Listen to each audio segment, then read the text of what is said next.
আসসালামু আলাইকুম। আজ চলে আসলাম নারায়ণগঞ্জের ঐতিহ্য, ইতিহাস ও পর্যটক কেন্দ্রগুলো নিয়ে। আমি মিলন আছি পুরো ভিডিও জুড়ে আপনাদের সাথে। নারায়ণগঞ্জ জেলা বাংলাদেশের মধ্য অঞ্চলে অবস্থিত একটি গুরুত্বপূর্ণ জেলা। এই জেলায় ভৌগোলিক অবস্থানে, ঐতিহাসিক প্রেক্ষাপটে, শিল্পায়ন এবং সংস্কৃতি ঐতিহ্য নারায়ণগঞ্জ বাংলাদেশের অন্যতম গুরুত্বপূর্ণ জেলা হিসেবে পরিচিতি পেয়েছে।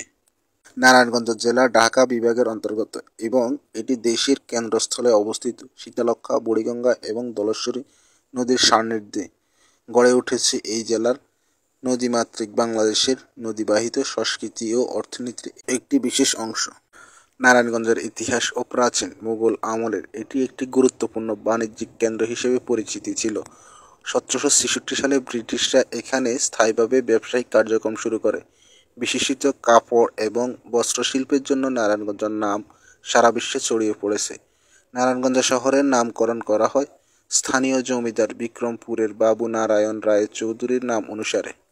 ঐতিহ্য এক, শিল্প ও বাণিজ্য। নারায়ণগঞ্জ প্রাচীন ডান্ডি বলা হয় কারণ বস্ত্রশিল্পের প্রধান কেন্দ্র। দেশের তাঁতশিল্প থেকে শুরু করে আধুনিক পোশাক কারখানা পর্যন্ত নারায়ণগঞ্জ শিল্পায়নের অবদান রেখেছে।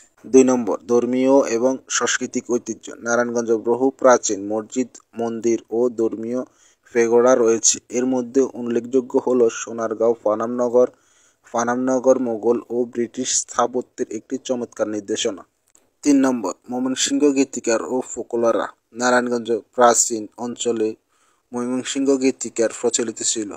লোকনাথ, বাউল গান এবং পাগলা গান এই জেলার সংস্কৃতির অংশ। অর্থনৈতিক গুরুত্ব। নারায়ণগঞ্জ বাংলাদেশের শিল্পাঞ্চল হিসেবে পরিচিত। বিশেষভাবে সোনারগাঁও ও সিদ্দিকগঞ্জ শিল্পাঞ্চল অত্যন্ত গুরুত্বপূর্ণ। এখানে বিভিন্ন ধরনের শিল্প যেমন জাহাজ নির্মাণ ও কাপড় মিল এবং চামড়া শিল্প রয়েছে। পর্যটক। নারায়ণগঞ্জে অনেক দর্শনীয় স্থান রয়েছে। সোনারগাঁও লেক ও কারুশিল্প জাদুঘর, পানামনগর মধ্যযুগের স্থাপত্য, মসজিদ ও মন্দির, রূপগঞ্জের মোগল স্থাপত্য নিদর্শনা।